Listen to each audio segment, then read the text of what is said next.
નમસ્કાર મિત્રો, સ્વાગત છે તમારું ફરી એક વખત. ધર્મના ઓઠા હેઠળ ચાલતા દુરાચાર, પાપ લીલાઓ અને ગેરકાયદેસર પ્રવૃત્તિઓને ઉઘાડી કરવાના આશયથી શરૂ કરાયેલી આ સિરીઝના ત્રીજા ભાગમાં હવે આપણે પહોંચી ગયા છીએ. પાર્ટ 1 માં તમે જોયું હતું કે કઈ રીતે સ્વામિનારાયણ સંપ્રદાયના કહેવાતા સાધુ સંતો વ્યાસપીઠ ઉપર બેસીને સનાતન ધર્મના દેવી દેવતાઓનું હળહળતું અપમાન કરે છે. એ સિવાય આ અપમાન કરવાની એમની વૃત્તિ, એમને જે બી એમના મગજમાં ચાલે છે બધું ક્યાંથી આવે છે, એનો સોર્સ ક્યાં છે, એ સાહિત્ય જે એમને ભણાવવામાં આવે છે એ ક્યાંથી આવી રહ્યું છે એની પણ વાત કરી. ભાગ 2 માં આપણે વાત કરી કઈ રીતે આ કહેવાતા સાધુ સંતો ભગવા વસ્ત્રને લજવે છે, એવા કામ કરે છે, નાના નાના બાળકો સાથે યૌન શોષણ કરે છે, યુવતીઓ સાથે બળાત્કાર કરે છે. એટલું જ નહીં, યુવકોને પણ છોડવામાં આવતા નથી, એમની સાથે પણ યૌનાચાર થાય છે. હવે પાર્ટ 3 માં આપણે વાત કરશું કે આ સંપ્રદાય કઈ રીતે ધર્મના ઓઠા હેઠળ ગેરરીતિ ચલાવે છે, ગેરકાયદેસર પ્રવૃત્તિઓ કરે છે. હવે અહીંયા હું એક નાનકડું ડિસ્ક્લેમર આપી દઉં. મેં અગાઉના વિડીયોમાં પણ ક્યારેય એવું કહ્યું નથી કે આખો સંપ્રદાય કે સંપ્રદાયના બધા જ લોકો આવું કરે છે. અત્યારે પણ નથી કહી રહી અને ભવિષ્યમાં પણ નહીં કહું, કારણ કે હું આ વસ્તુ સમજુ છું કે ગામ હોય ત્યાં ગાંડા હોય, પણ ગાંડાના ગામ ના હોય. એટલે મને પણ ખબર છે કે કોઈ એક સંસ્થામાં બધા જ લોકો સરખા હોતા નથી, એટલે કોઈએ પણ માથે એવી ટોપી ઓઢી લેવી નહીં કે આખા સંપ્રદાયને કહેવામાં આવી રહ્યું છે.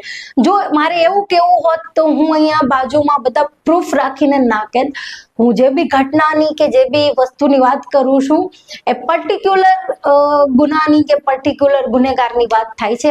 આખા સંપ્રદાયને કે સંપ્રદાયના હરિભક્તોને કે લોકોને આનાથી કંઈ લાગતું વળગતું નથી, એટલે મહેરબાની કરીને દરેક વ્યક્તિએ માથે ઓઢવાની જરૂર નથી. તો શરૂ કરીએ આજની વાત. ધર્મના ઓઠા હેઠળ કઈ રીતે આ સંપ્રદાયના અમુક લોકો, અમુક સાધુઓ ગેરરીતિ આચરે છે, ગેરકાયદેસર પ્રવૃત્તિઓ કરે છે. આ ફોટા સાથે લખ્યું છે કે દિવસે હરિની ખોજમાં, રાત્રે પાર્ટીની મોજમાં. બિલકુલ સૂટ કરી રહ્યું છે.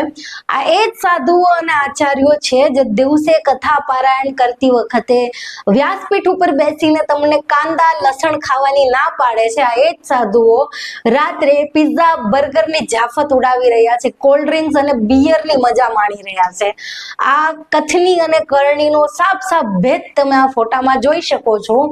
હવે મને એ નથી સમજાતું કે કયા મોઢે આ સાધુઓ પોતાના ભક્તોને મનાઈ કરતા હશે કે તમે આ વસ્તુઓ ના ખાઓ, આવું આચરણ ના કરો, જે ખુદ રાતના અંધારામાં આ ટાઈપનું આચરણ કરતા હોય એને શું હક બને લોકોને કહેવાનો કે તમે આ વસ્તુ ના કરો.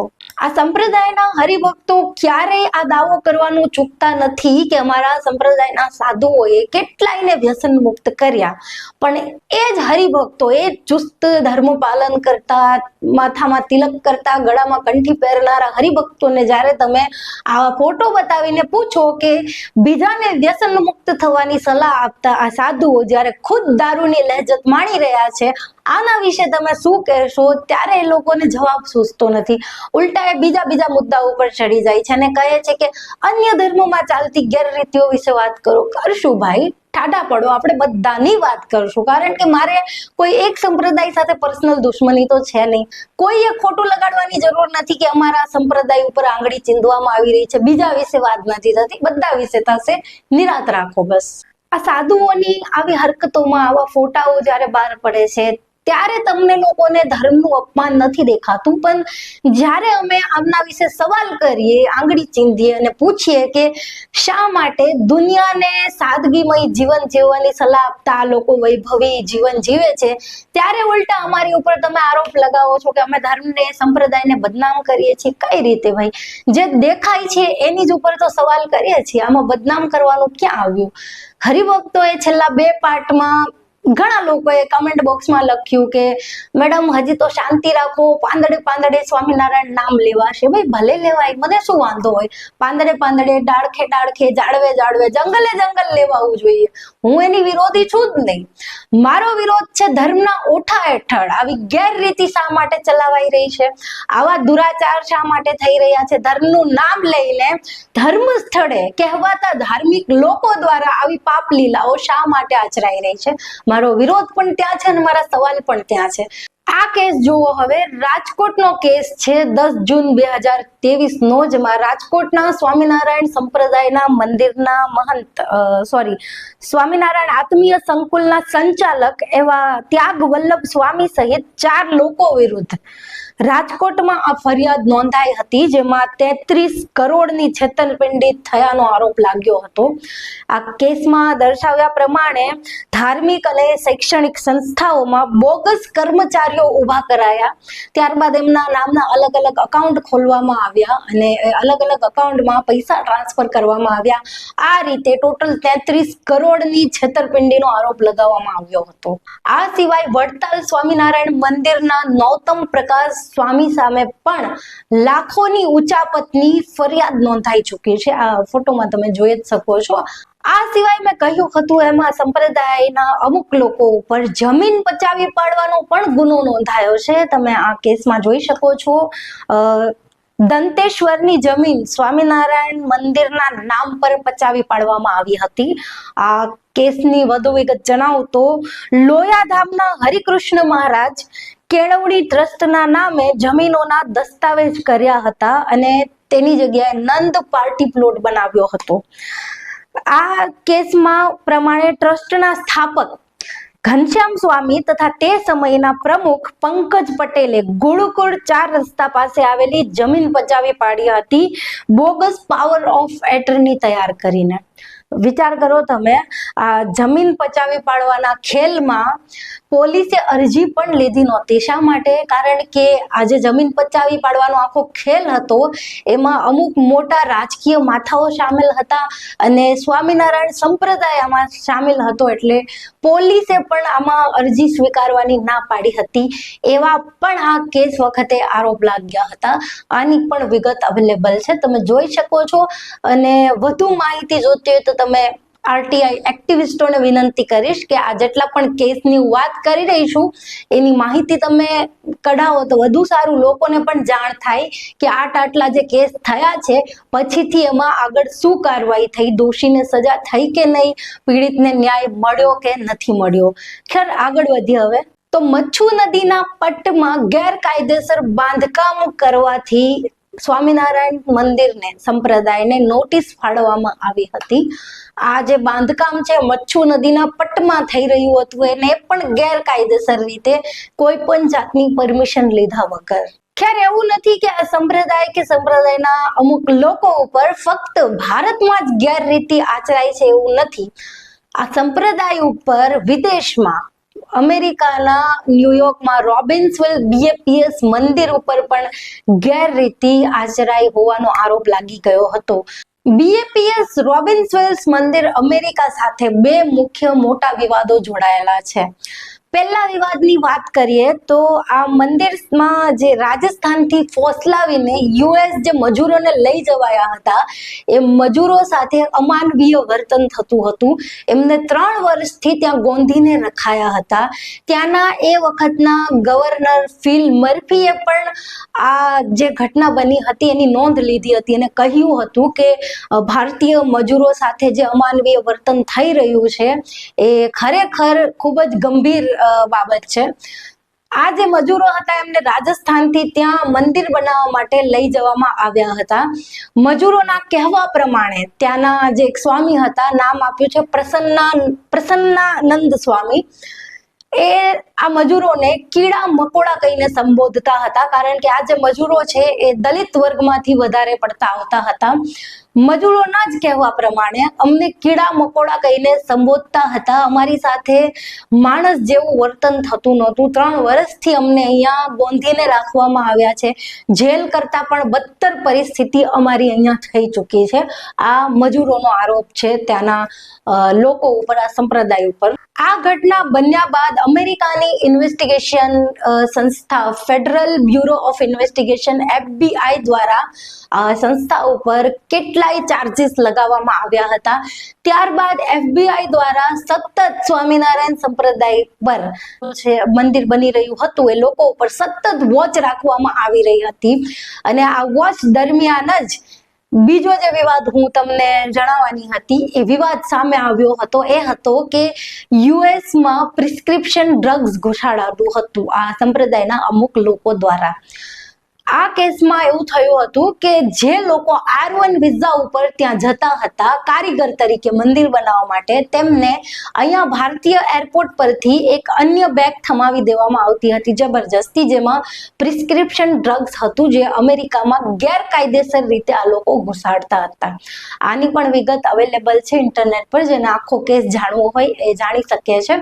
ખેર, હવે જે હરિભક્તો કે જે લોકો કમેન્ટ બોક્સમાં કે મને પર્સનલ મેસેજ કરીને કહી રહ્યા હતા કે અમારા સંપ્રદાયે વિદેશમાં પણ સનાતન ધર્મનો ડંકો વગાડ્યો છે, અમેરિકા, દુબઈમાં પણ મંદિર બંધાવ્યા છે, એમને ખાલી મારે ખૂબ જ શાલીન ભાષામાં એક જ સવાલ પૂછવો છે કે તમે વિદેશમાં મંદિરો આ માટે બંધાવ્યા છે, આવા કામ કરવા માટે બંધાવ્યા છે, આવી રીતે તમે સનાતન ધર્મનો ડંકો વિદેશમાં વગાડી રહ્યા છો?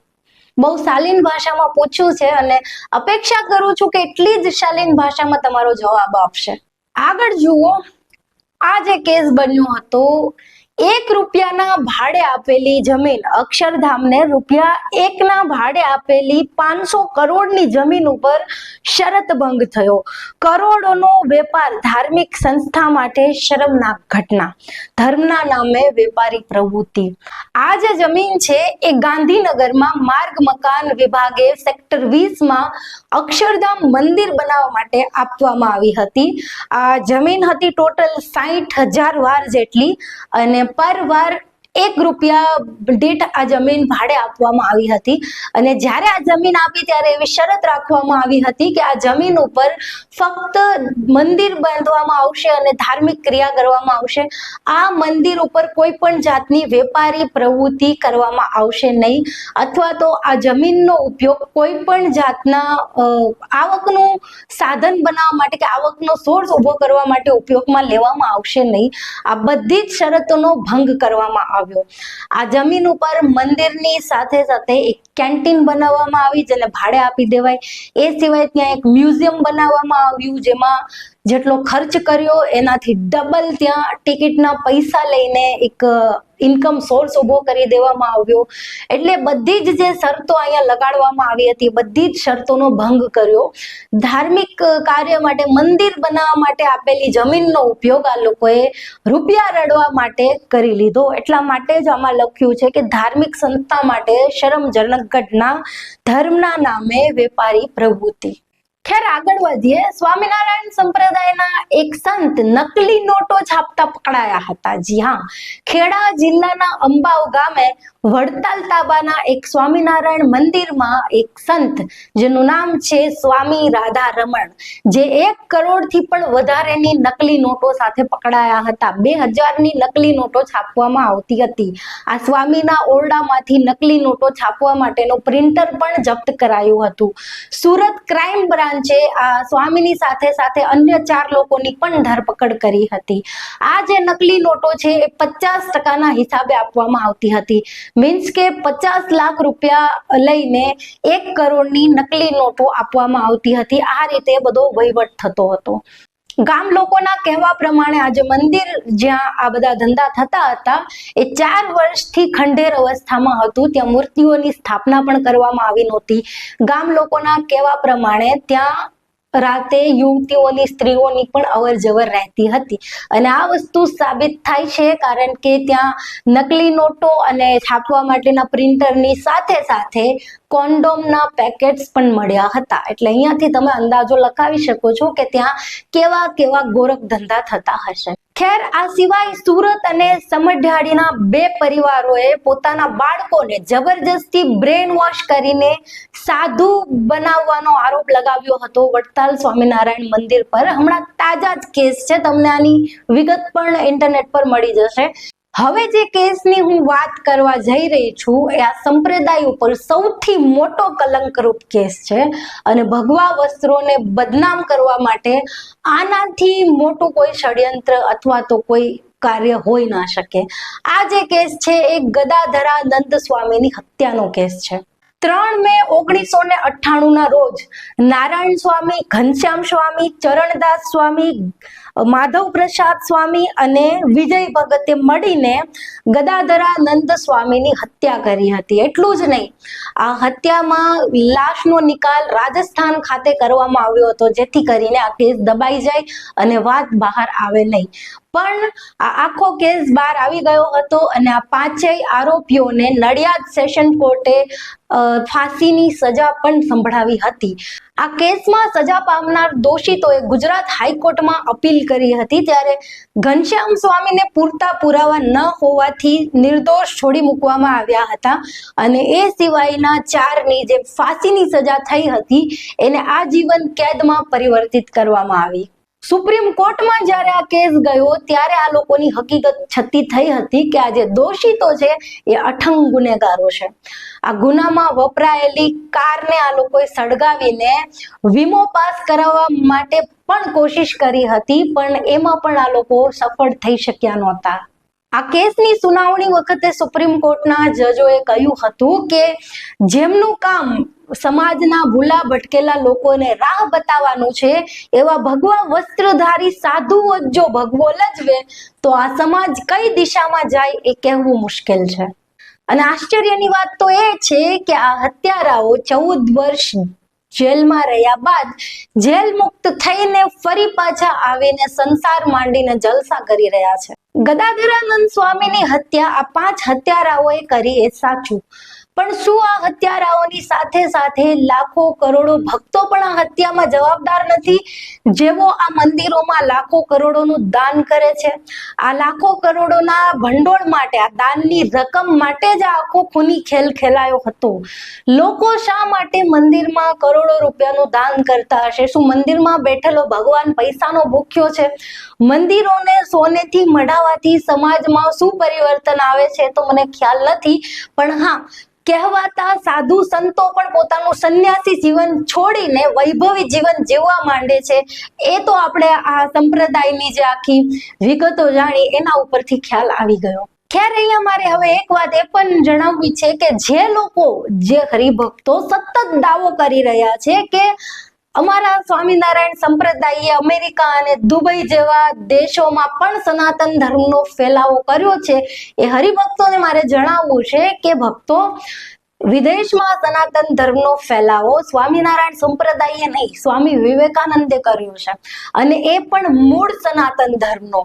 શંકરાચાર્ય લિખિત અદ્વૈત વેદાંતનો એમણે વિદેશોમાં ફેલાવો કર્યો છે. સ્વામી વિવેકાનંદે વ્યક્તિ છે જેમણે વેદ અને ઉપનિષદથી પશ્ચિમના દેશોને અવગત કરાવ્યા હતા. આ એ જ સ્વામી વિવેકાનંદ છે જેમણે અમેરિકાની ધર્મ સભામાં ભારત અને સનાતન ધર્મનું માન જે છે એ વેત ઊંચું કરી દીધું હતું, જે બધા જાણે જ છે. સ્વામી વિવેકાનંદની જીવની એવું લાગે તો તમે એક વખત વાંચી લેજો, તમને ખ્યાલ આવશે કે પશ્ચિમના દેશોને સનાતન ધર્મથી અવગત કરાવનારા આધુનિક યુગના સંત કોણ હતા. અને રહી વાત સ્વામિનારાયણ સંપ્રદાયની, તો દુબઈ અને અમેરિકામાં સ્વામિનારાયણ સંપ્રદાયે સનાતન ધર્મનો ફેલાવો કે પ્રચાર નથી કર્યો. તમે ફક્ત સ્વામિનારાયણ સંપ્રદાયનો ફેલાવો અને પ્રચાર કર્યો છે. તમારા મંદિરોમાં સનાતન ધર્મના દેવી દેવતાઓ કેન્દ્રમાં નથી, ફક્ત સહજાનંદજી અને પ્રમુખ સ્વામી મહારાજ તમારા મંદિરોના કેન્દ્રમાં છે. તો કઈ રીતે તમે કહી શકો કે તમે સનાતન ધર્મનો ફેલાવો કર્યો છે? બીજું, તમે સનાતન ધર્મના મૂળમાં જે વેદ, જે ઉપનિષદો છે, જે શ્રુતિઓ છે, એની જગ્યાએ તમે શિક્ષાપત્રીનો ફેલાવો કર્યો છે. હવે કોઈ કમેન્ટમાં એમ ના કહેતા કે શિક્ષાપત્રી વેદો પર આધારિત છે, કારણ કે આ સિરીઝના 5મા ભાગમાં હું આ પણ સાબિત કરી દઈશ કે શિક્ષાપત્રી વેદો પર આધારિત નથી. એ પણ પુરાવા સહિત મારી પાસે પુરાવા છે. હવામાં વાત કરવાની મને આદત નથી, એ તમે પાછલા 2 ભાગ જોઈને જાણી જ લીધું હશે. તો તમારો જે દાવો છે કે સ્વામિનારાયણ સંપ્રદાય સનાતન ધર્મનો પ્રચાર પ્રસાર કરી રહ્યું છે, ફેલાવો કરી રહ્યું છે, એ દાવો તદ્દન જુઠ્ઠો છે. તમે ફક્ત સ્વામિનારાયણ સંપ્રદાયનો ફેલાવો કરી રહ્યા છો, સનાતન ધર્મનો નહીં, કારણ કે તમારે સનાતન ધર્મ કે હિન્દુ ધર્મ સાથે કંઈ લેવા દેવા છે જ નહીં. આ વાત હું નથી કહેતી, આ સ્વામિનારાયણ સંપ્રદાયે ખુદ કહી છે. 1948માં સ્વામિનારાયણ સંપ્રદાયે સુપ્રીમ કોર્ટમાં એફિડેવિટ કરીને કહ્યું હતું કે અમે લોકો હિન્દુ ધર્મનો ભાગ નથી. આ કેસ વિશે જો હું અત્યારે ચર્ચા કરીશ તો આ વિડીયો ઘણો લાંબો થઈ જશે, એટલે આ કેસની આખી ચર્ચા આપણે પાર્ટ 4 માં કરીશું. તો આ વિડીયોનો અંત કરતા પહેલા મારે અમુક સવાલો પૂછવા છે. ખૂબ જ શાલીન ભાષામાં હું અમુક સવાલ પૂછી રહી છું. ઉમ્મીદ કરું છું કે એ જ ભાષામાં જવાબ મળશે.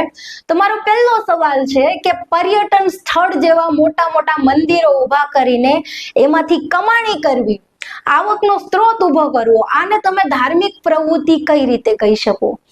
ભગવા વસ્ત્રો પહેરીને પોતાની જાતને સંન્યાસી ઘોષિત કર્યા બાદ દિવસે વ્યાસપીઠ ઉપર બેસીને લોકોને કાંદા લસણ ખાવાની મનાઈ કર્યા બાદ સાદગી ભર્યું જીવન જીવવાની સલાહ આપ્યા બાદ આ સાધુઓ ખુદ પાર્ટી કરે છે, દારૂની લહેજત માંડે છે, પિઝા બર્ગર અને કોલ્ડ ડ્રિંક્સની જાફત ઉડાવે છે.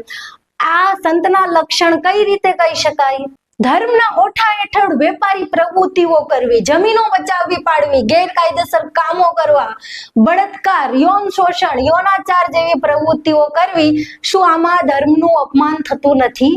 અને એ રાજકીય હિન્દુઓને તો હું ખાસ પૂછવા માંગુ છું કે એક ફિલ્મ અને કોઈના નિવેદનથી જે તમારી આડી લાગણી ઘવાઈ જાય છે, એ આ પ્રકારના કૃત્યોથી, આ પ્રકારના ઘટનાઓથી કેમ નથી ઘવાતી? કોઈ ફિલ્મ આવે તો તમારી લાગણી ઘવાય છે, કોઈ કંઈક નિવેદન આપી દે તો તમારી લાગણી ઘવાય છે, પણ આ કહેવાતા સાધુ સંતો અને બની બેઠેલા સંપ્રદાયો જ્યારે તમારા મૂળ ધર્મ સાથે છેડછાડ કરે છે, આ ધર્મને સરેઆમ બદનામ કરે છે, તમારા દેવી દેવતાઓને લજવે છે, ત્યારે તમારી ધાર્મિક લાગણી શા માટે નથી દુભાતી? કે પછી તમારી ધાર્મિક લાગણી એ રાજકીય પક્ષનો હાથો છે, સિલેક્ટિવ મુદ્દા ઉપર જ ઘવાય છે? જ્યારે રાજકીય પક્ષ ચાહે તમારી ધાર્મિક લાગણીનો રિમોટ શું રાજકીય પક્ષના હાથમાં છે? એ બટન દબાવે ત્યારે જ દુભાશે એવું કઈ ફિક્સ થઈ ગયેલું છે? હવે અહીંયા ખૂબ જ જવાબદારી પૂર્વક હું નામ લઈને પૂછું છું. રાષ્ટ્રીય સ્વયંસેવક સંઘ, વિશ્વ હિન્દુ પરિષદ અને બજરંગ દળ જે હિન્દુત્વનો ઠેકો લઈને ફરે છે, શું આ હિન્દુત્વના નામ પર, ધર્મના નામ પર આટલી ગેરરીતિઓ આચરાય છે? સ્ત્રીઓ સાથે બળાત્કાર થાય છે, બાળકોનું યૌન શોષણ થાય છે, એટલું જ નહીં, યુવકો સાથે પણ યૌનાચાર થાય છે. આ બધી ઘટનાઓ તમારા ધ્યાનમાં નથી આવતી? આમાં તમને ધર્મનું અપમાન કેમ નથી દેખાતું? અહીંયા તમારી ધાર્મિક લાગણી કેમ નથી દુભાતી? આ સવાલ મારો એ દરેક વ્યક્તિને છે જે પોતાની જાતને હિન્દુ કે સનાતની કહે છે. ખેર, સવાલ મારા છે, જવાબ તમારે મેળવવાના છે. મળીએ પાર્ટ 4 માં. ત્યાં સુધી આવજો.